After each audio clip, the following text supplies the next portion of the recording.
Els partits de l'oposició a Santa Coloma de Farners, independents de la Selva, la CUP i Esquerra, presentaran formalment una moció de censura contra l'actual govern encapçalat per Junts, que governa en minoria amb només 5 dels 16 regidors del consistori. Aquesta actuació es va fer pública aquest dimecres quan fonts properes al pacte van explicar a Ràdio Girona que la moció es registrarà aviat i que Pep Prat, cap de l'oposició i portaveu d'Independents per Santa Coloma, assumirà el càrrec de proper alcalde en substitució de Carme Salamanya. Els independents formaven part del govern de Salamanya fins al desembre de 2023, moment en què van trencar l'acord de coalició a causa de pèrdua de confiança i discrepàncies en la gestió municipal. Des de l'oposició justifiquen la presentació de la moció en la manca de transparència i de comunicació per part de l'alcaldessa amb la resta de grups municipals, els quals retrauen haver quedat al marge de decisions importants.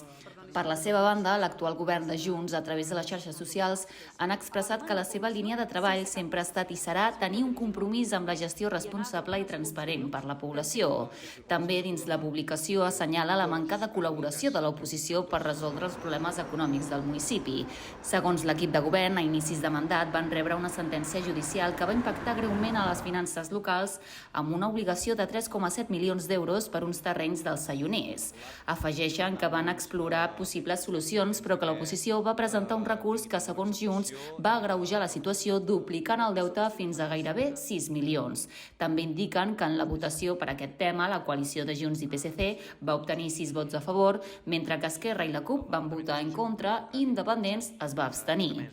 De moment, l'oposició ha confirmat que aquest pròxim dilluns presentaran oficialment la moció i que es reuniran per elaborar un comunicat conjunt amb la resta de partits. Si la moció és acceptada després de 10 dies hàbils, està previst convocar un ple el dimarts 7 d'octubre per formalitzar i votar la moció en una sessió que comptarà amb la participació de totes les forces polítiques.